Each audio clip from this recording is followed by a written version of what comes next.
We're just going to get on, do this. Not scare him, get you all sorted, all right? John? Do you remember where you are? King's College Hospital, London.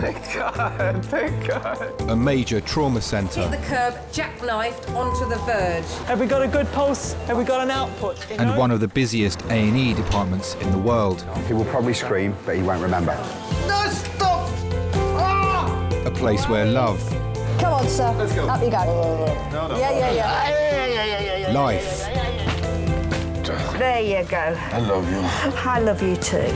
and loss It's all right. unfold every single day.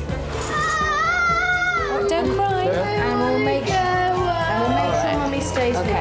Well, listen. Right, who's not busy? Squeeze that. We can't give up on her. Come on.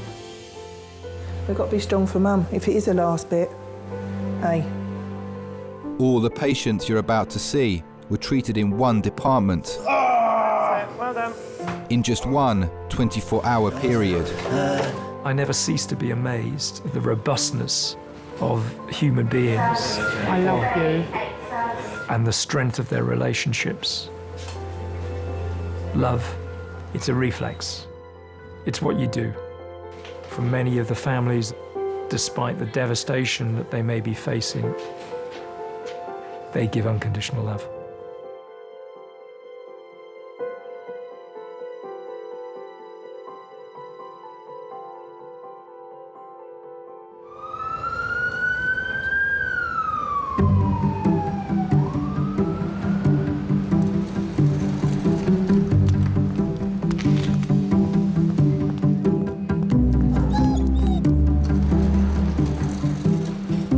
Hello.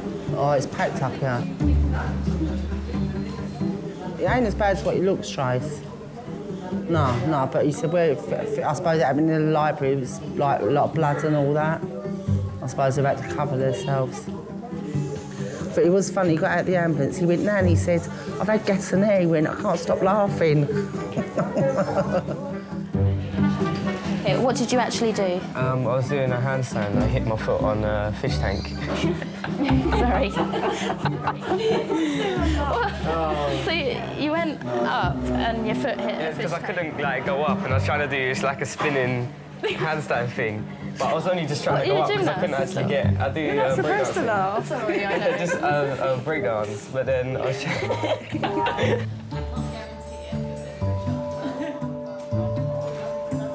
11-year-old Archie tripped and fell up a step at the library. Did it look worse when it first happened? Yeah. What did it look like? You have a load of blood in your mouth. Were you scared? Bro, I was just in shock. But then I'm going to try and be a paramedic. Innit? Go to university and all that for that shit. You do? To be a policeman, to be a fireman, you have to do everything. You have to go to university for everything. Car.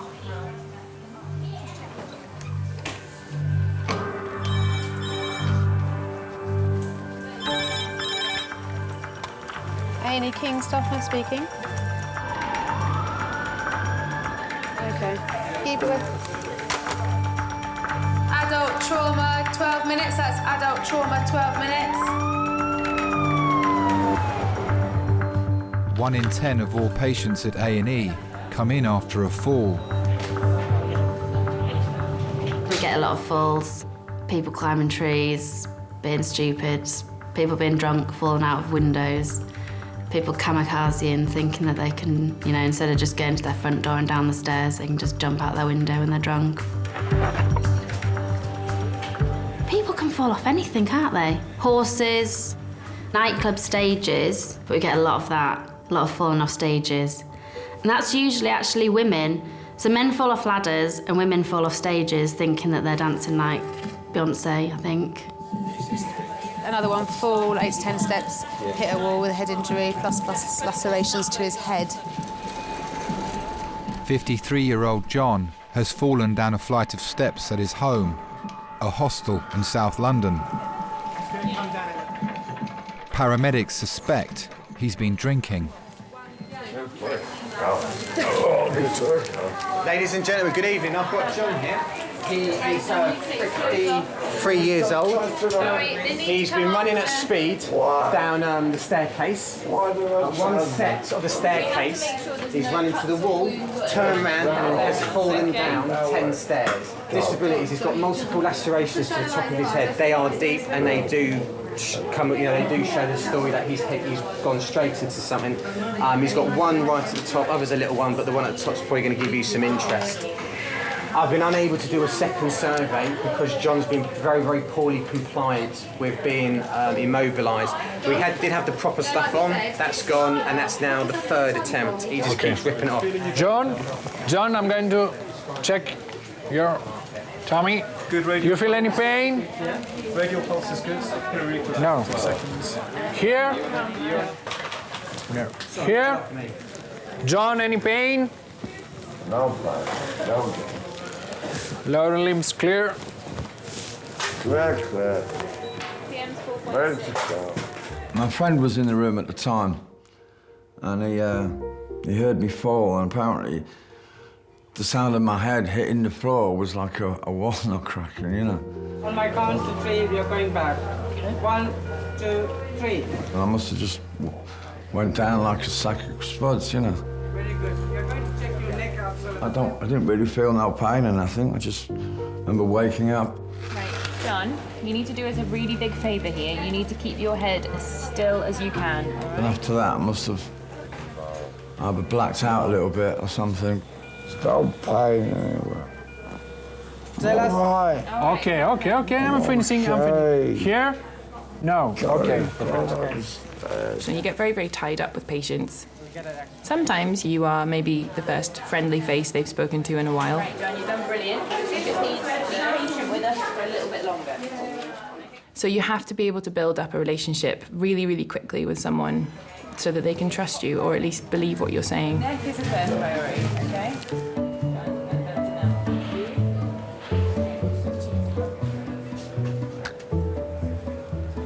My name's Rory, I'm one of the doctors here. So what have you been up to today? We was in the library, Yeah. going up the stairs, and then I tripped or something, and then I went face first and done all my teeth and Rubbish. And your lip? yeah.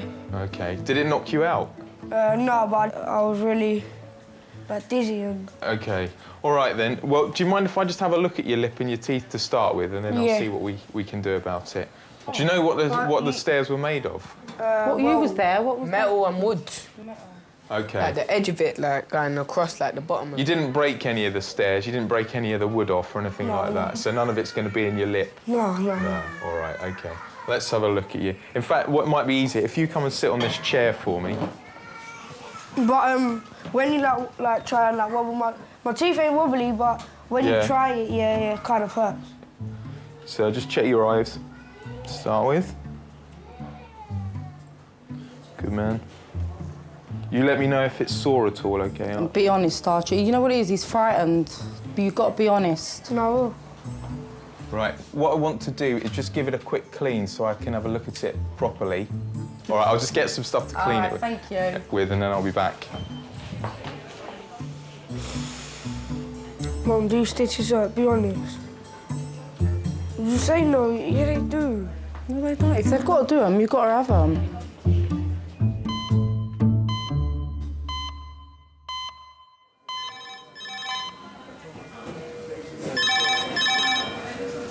A&E King staff nurse speaking. Hi. A 57-year-old tree surgeon has fallen off a stepladder, landing heavily on a sharp metal bar. He's struggling to breathe, and paramedics think he's damaged his lung. Kevin was out at work and he'd gone off to the woods. Picked up the phone and it was his brother saying, look, Kevin's had an accident. I wasn't overly worried at that point, I have to say, because, as I say, Kevin had broken a few bones in the past and he survived his cracked ribs and, you know, he's quite a tough cookie. OK. Thank you. OK, bye-bye. Adults trauma ward Trauma core, 12 minutes. When I got to King's College, I asked the nurse where my husband was. She sort of said, oh, well, he's gone straight through to the trauma unit.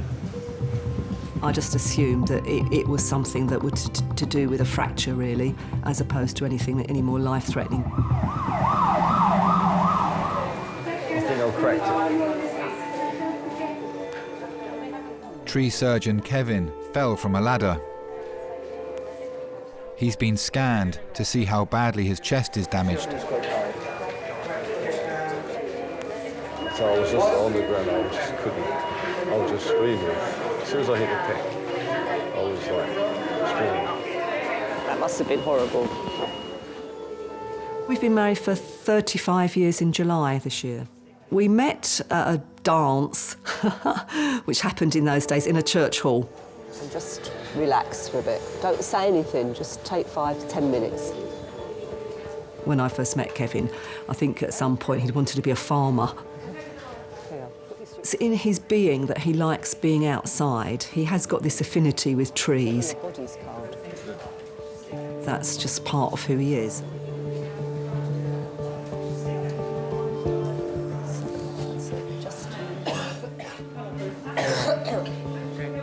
Right. Kevin. The X-ray is available now. Yeah, good. Unfortunately, you've got a problem in that. Problem with the X-ray? Yeah. There's an air leak. An air leak? Yeah. And it is speaking about it doesn't. The doctor came in and said, look, unfortunately, there has been, we are detecting that there is a problem with the lung, that there's been a puncture. Most likely, you need a drain, chest drain in your the thorax. Yeah, chest, to get the air out. It's nothing to do with my heart, is it? No, it's not the heart. Right, it's just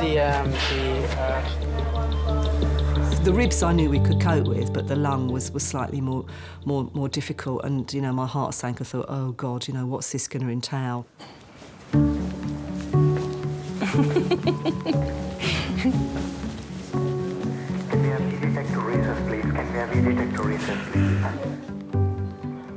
Belly's starting to rumble. You what? Belly's starting to rumble. Have you had any dinner yet? No. He's been up here for hours. Drinking, you imagine, like, we were going to get, like, chicken and what chips. can he eat? That's what he's worried about. Yeah, like, well, what could I eat? You can eat whatever you want. Chicken and chips it is then, is it? Yeah, I love it. Now, I want to give it a clean, and I want to give it a really good clean, all right? It's just salty water. It'll feel wet more than anything. That we can do for you. Yeah, that's it. Fantastic. That is fantastic. And I'll just have a very gentle look on the inside to see if I need to clean it there as well. Okay. And just show me your teeth again. Good man. All right, okay. So, the cut on the outside is fine. I think what we'll do is we'll put some steri strips on it. They're like thin little plasters. I'll show them to you in a minute. You've got a small cut on the inside of your lip as well. The good news is we don't need to do anything with it. We can just leave it and it gets better on its own. It's not all that bad, is it? Leave those steri strips on for as long as they last. They fall off. Yeah. If they come off, you know, by the morning, then by all means put a couple more on. And that will sort it out, but that will heal up of its own accord. Thanks. All the rest will heal up okay.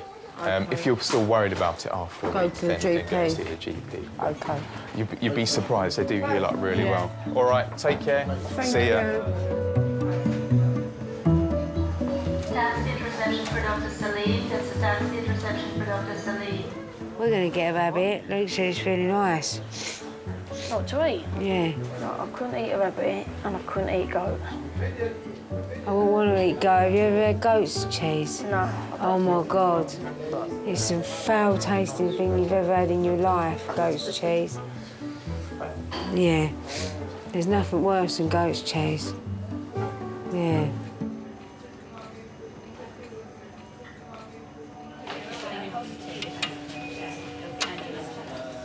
All right, open your mouth for me, John. Open up your mouth really wide. Okay. That's very good.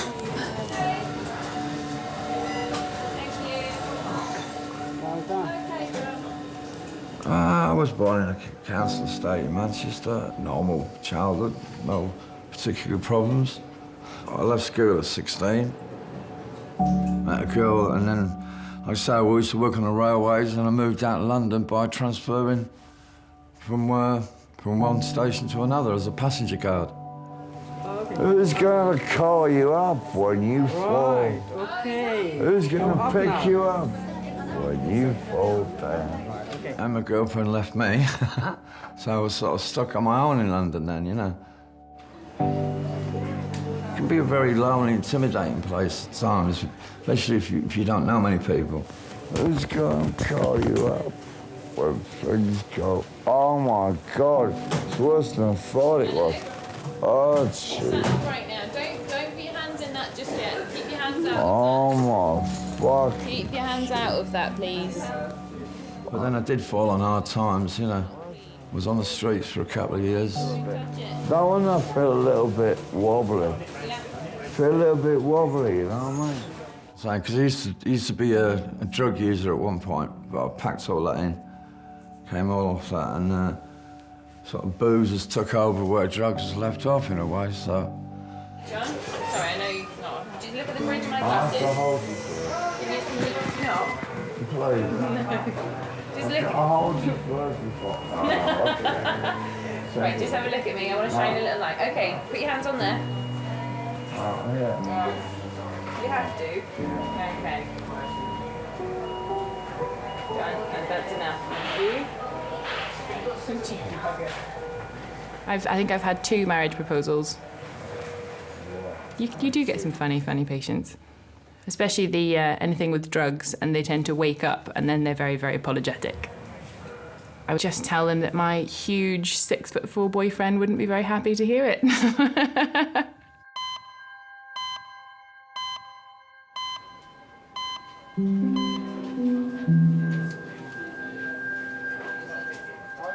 Doctors need to insert a tube into Kevin's chest to re-inflate his lung. Yes, it hurts, but I'm okay with it. It's all right, it's fine, though. Thanks very much. We can give you more morphine. That's not an issue at all. I did get a sense that he was in quite a lot of pain, but that's his usual modus operandi. It hurts, but it's He's always been very anti-taking painkillers and anything like that. terrible. It's no problem. He's always concerned that I shouldn't see him in pain and that it would upset me more than the pain that he's going through. We know that to have a bit of painkiller on board, it always helps. And you know, some people just think, no, I'm gonna be really hard about it. I'm not gonna need painkillers. And then you just see it in their face, and you could just see them thinking, why didn't I have the morphine?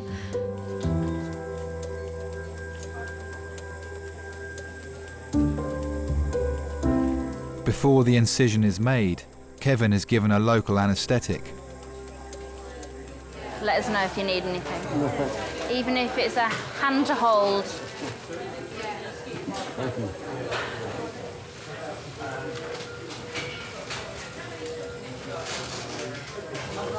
Kevin, maybe if you tilt your head the other way as well, so you don't, if you open your eyes, you don't see it. Okay? No, it's open. Don't want to see it.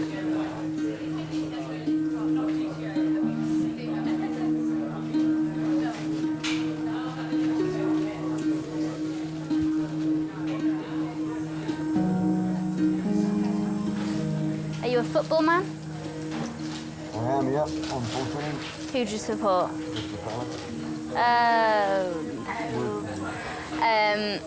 But we're going to see the Man U Tottenham game, which should be really good. Same as when you're in paediatrics and you kind of, you know, you're trying to put a cannula in and you start shaking the rattle of the baby, trying to distract it. You know, it works the same with adults. We went last year and we've been quite a few times to the London club since we've been down. Yes. Honestly, Chelsea is the worst ground. I generally try and talk to them about the stuff that comes straight to my head, which is usually a load of rubbish. And everyone needs someone to hold their hand, don't they? Okay, squeeze, squeeze. Squeeze as hard as you can. Don't worry, I'm all right. Do you have any other hobbies? You're not a fisherman, are you? No, I don't. Most of my time spent. My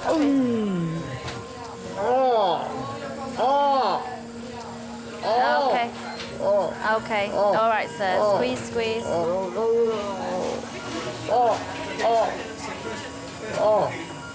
Okay, try and get that. Keep the arm up. It might make it a bit easier. Okay.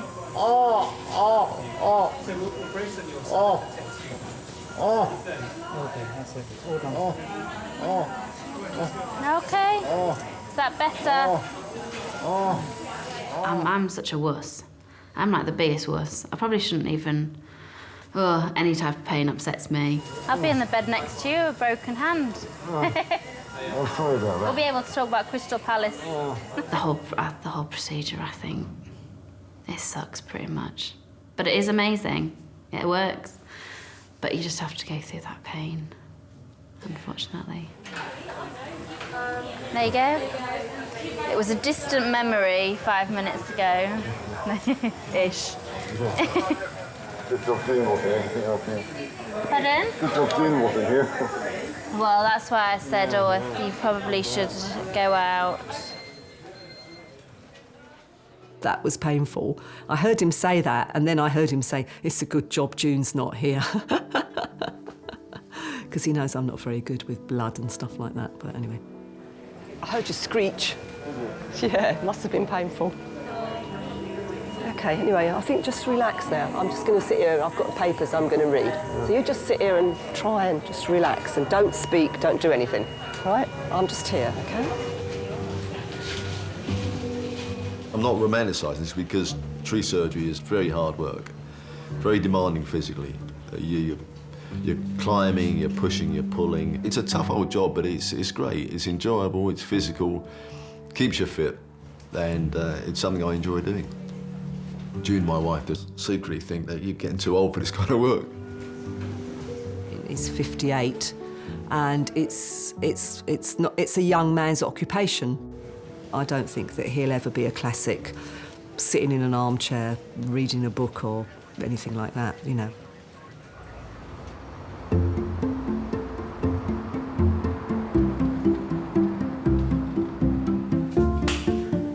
Nearly there, man.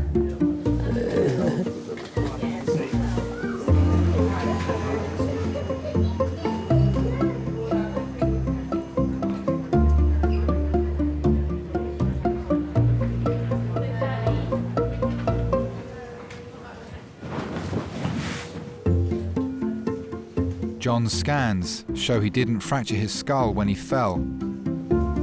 His wounds need to be closed, and he'll be kept in for observation. Have we had anything to drink today, John? Any alcohol today? A little bit. What? How much have you had? 8 cans. 8 cans. What time did you start? 6 o'clock. 6 o'clock this morning? Mm. Okay. Have you had any sleep? No, I want a detox. You want to detox? Do you want some help with this? Because I tell you what, I can see if I can put a referral in and speak to one of them about it. Can you? Yeah. I'll see if I can get in touch with one of them. Okay.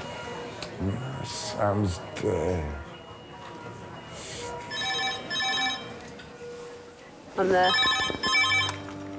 Hello, King Zany. Yeah. Any alcohol? Oh, right, okay. How long? Thank you very much. Bye.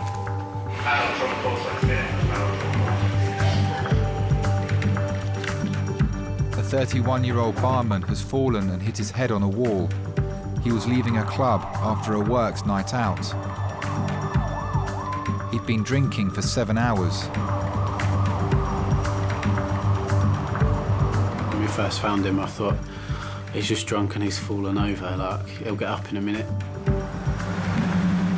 But then as you sort of got closer, you could see like a pool of blood on the wall, which was that's when I think it became really concerning. It doesn't happen every day, so for me it was a bit like, oh my God, actually this is really serious. I think we'll be all right. Yeah. How's everywhere else? Oh, let's hope for a nice night, really.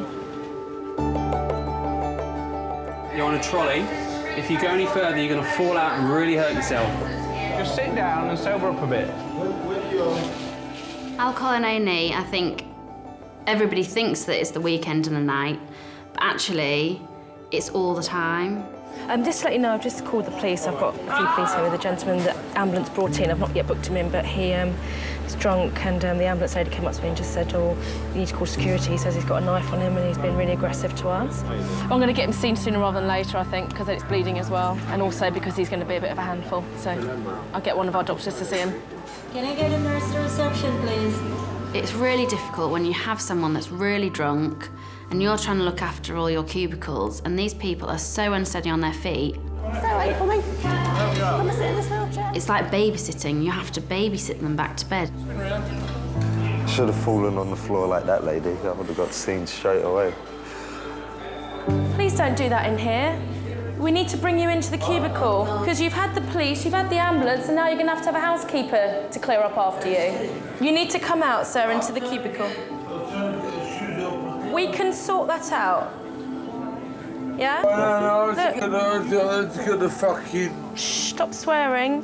If you'd left your things on, it wouldn't have gone everywhere. We've got you a cubicle. You want my blood, you want my blood. It is your blood. Go on into the cubicle, sir. My blood. It's your bleeding, sir. You want my blood, you want my...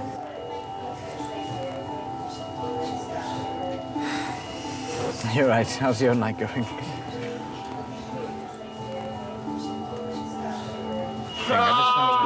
If we do let go, what does he immediately try to get up? Virtually, after 11 o'clock at night on Saturday, everything is due to alcohol. Patients can present because they're acutely intoxicated with alcohol, but they can be here because they've gotten a scrap, which has been alcohol-fueled. They've had a fall or a more serious injury. Patients can certainly drink so much that we would classify them as being in a coma when actually they're not able to respond meaningfully to any questions that we're asking.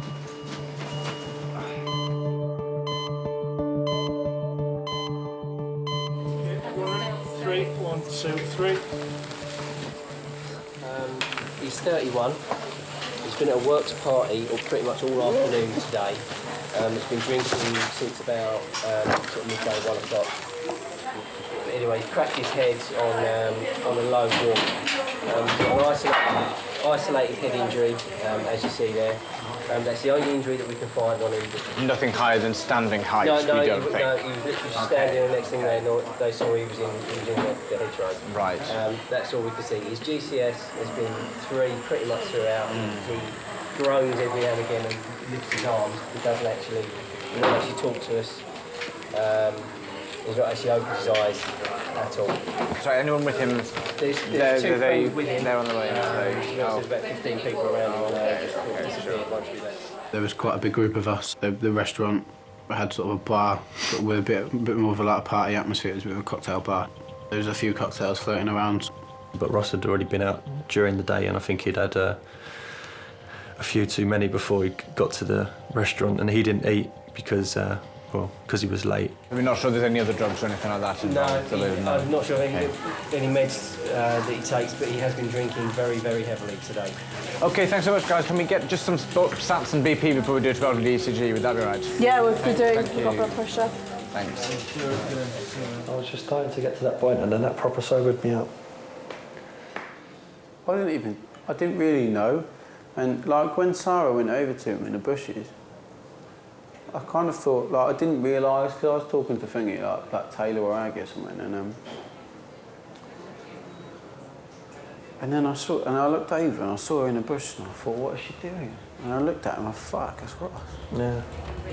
When you see one of your friends that's hurt, it's like instantly sobering, isn't it? Yeah. And you just kind of go into autopilot, so it just changes everyone's perspective on things, really. Yeah. Hi, it's Simon Cowler, the trauma consultant. We've just had a guy in who's had a head injury, maybe intoxicated, but his GCS 8. Wondering if we get a CT head and neck on him, please. It sounds like the history that he's not fallen more than standing height.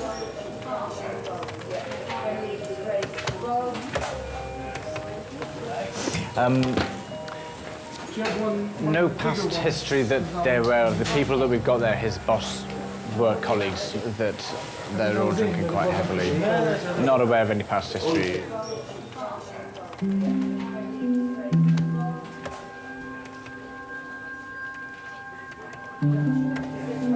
Now, John, I'm going to clean your head now, okay? So keep it still for me. Won't be long, right? Okay, just water.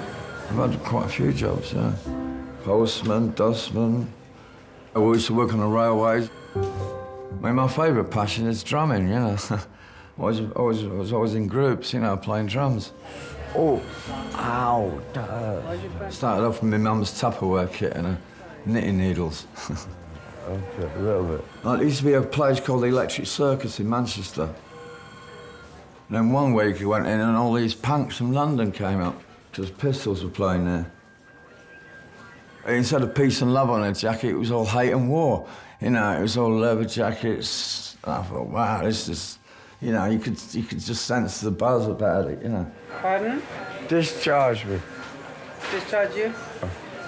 We have to probably keep eye on you to see whether there's anything that we need to worry about for some time. All changed from that day on. Yeah, I thought, forget about the last bus home, I'm watching the end of the gig, you know. Yeah. I must have banged my head more than I thought, you know. Pardon? I must have banged my head more than I thought. Yeah. I was in a band called The Reducers. They were from Bury in Lancashire. I had a single made once. Yeah, made 1,000 copies. Man with the Gun, it was called. After that? John Peel played it a couple of times, but, you know. Good old John Peel.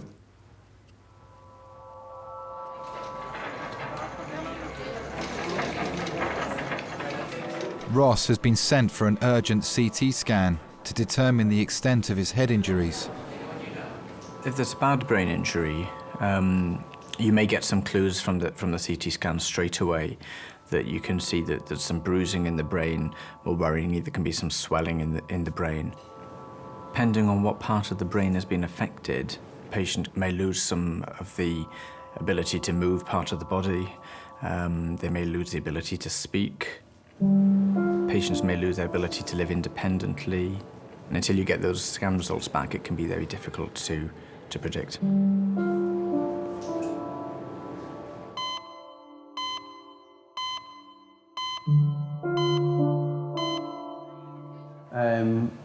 So I'm sure he'll be fine, but I just thought I'd call you and let you know. Obviously, he's not going to be home yet, and they're taking him for a scan as sort of a precaution and that.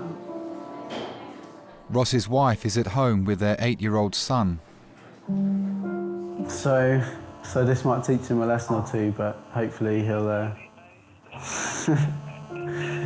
He's really loving with the family as well. Like his little son, and Vicky. I think he puts her through a bit, but they're good together as a couple and as a family. Yeah. So don't worry or anything. Yeah. I know it's easier said than done, but I'll call you in a little while. All right, cool. Cheers, mate. Bye. Bless her. Yeah. She's all right, bless her. Obviously, when you're working with people for a long time, you pretty much become best friends, and then teamwork between best friends. You know, if you've got a team that's all really close, it just comes like naturally. It's just easy. So.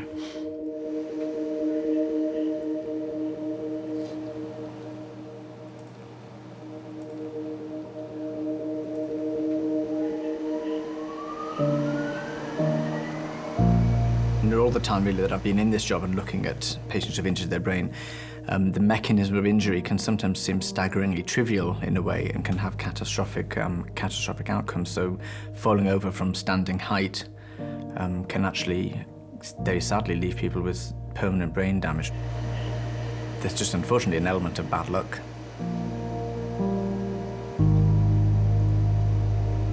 Such a shame that there's not an antidote to booze.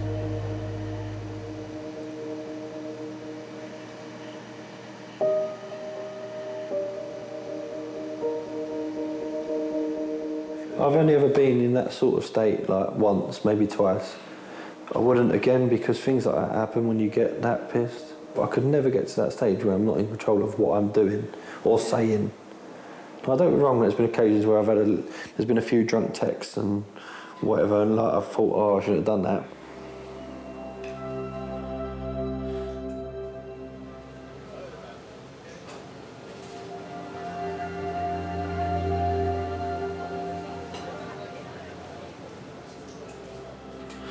I get a little bit worried now, you know, because it's been... It's a long time, isn't it? And to not say... He's all right. Yeah, this is... No, that's what I mean, like, I'm not going to ask. No news, they say it's good news, but obviously no news when your friend's laying on a bed with a head injury, perhaps you don't think it's good news. No. It's a very sobering experience to be just sat waiting, not knowing.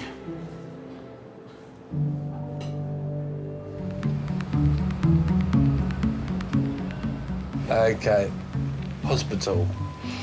It's a funny smell. It's got to be one word. No, okay, hospital. Word association. Death. Life.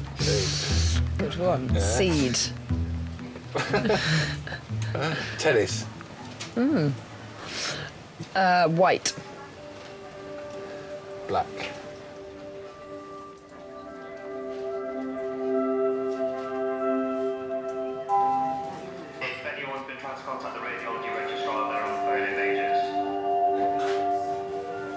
It's over 2 hours since barman Ross fell over drunk. Scans show a fracture to his eye socket and a possible bleed on the brain.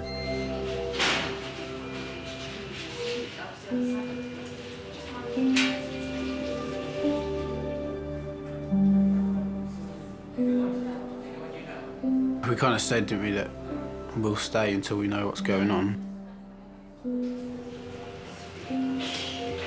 Didn't really want him waking up in A&E thinking, where am I, how have I got here?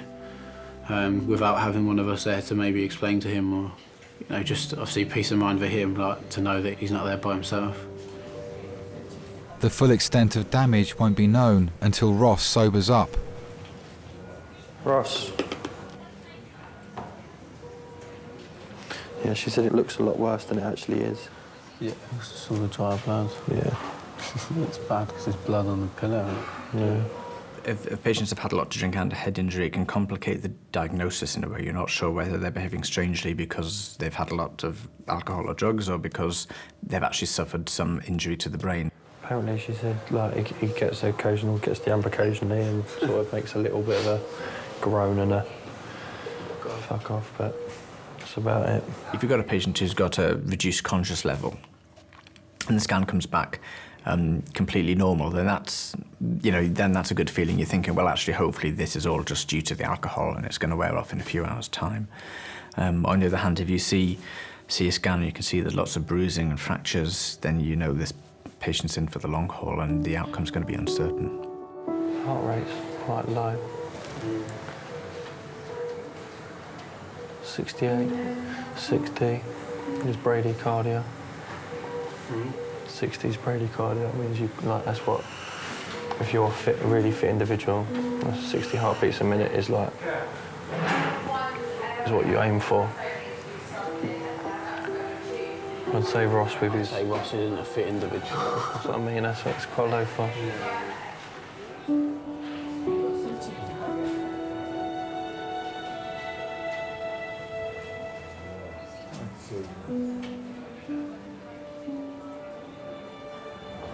How did you manage to swallow? Don't often come across that, do we? No. Yeah, I bleed through it too. Is this surgical SHO? Can I just let you know about a lady that's swallowed a drill piece that's over 10 centimetres long? It's something that you stick in the end of a drill to drill into a wall, yeah. It's really big. Is it Christmas? It's not Christmas, no, I'm afraid not, John. Why not? We've had Christmas. That happened in February, in December. Oh, man. It's February now. It's February. It's February. It's Christmas. Right, I'm just going to pop your clothes on there. I just need to move you out, I'm afraid, until we can get you a bed. All right? I'm in hospital. Yeah. I was falling fast asleep.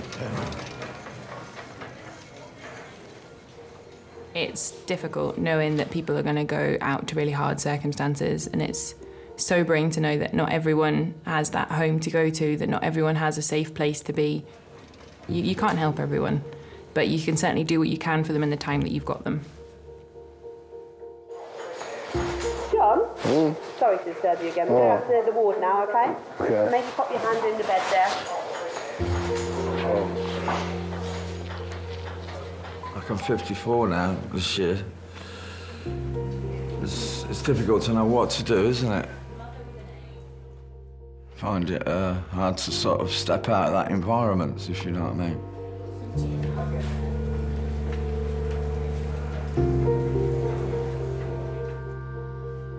You know, you can get very despondent, you know, sometimes. But I think I've turned a corner, you know, in a way, lately. Don't know why, but I feel more positive this year than I have done for a long time. Could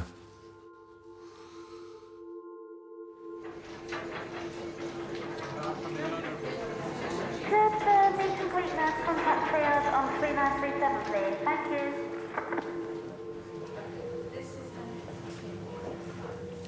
If he didn't want to work the weekend, he could have just said he didn't need to smash his head on the wall just to get out of it. We'd both been up for like getting on for like over 20 hours. A bit of fatigue, I guess, sets in. So like you have to like either you'll laugh or you'll cry, sort of thing. So you have to make a bit of a joke about things. Got us, Russ. Sleeping Beauty. You hear me, Russ? Yeah? You alright? How's your head?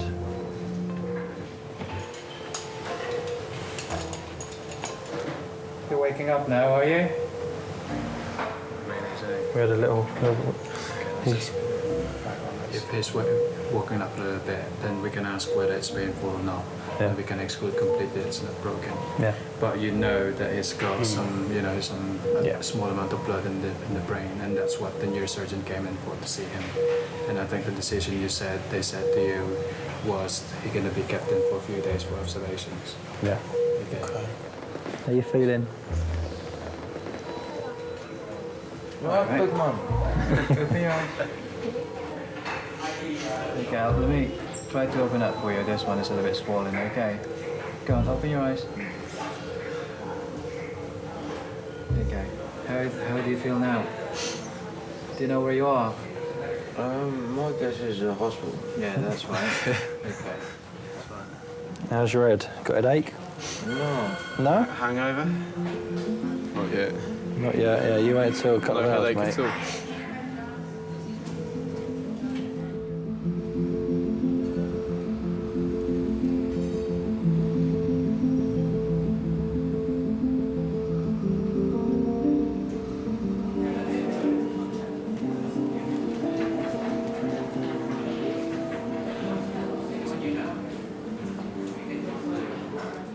You're both wearing matching grey jackets. What was that all about?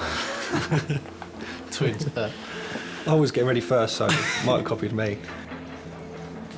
Mike had texted me during the day saying, "What are you wearing?" And I told him, and I came to the pub and Mike was wearing. So.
When I came out, it took me 7 weeks to get back into work because I couldn't function properly. And the doctor turned around and went, "You're lucky to be alive. Where you smashed your head is the weakest part of the skull." I felt a bit foolish, to be honest, being with my workmates and everything, and getting into that state probably wasn't the most sensible thing I've ever done.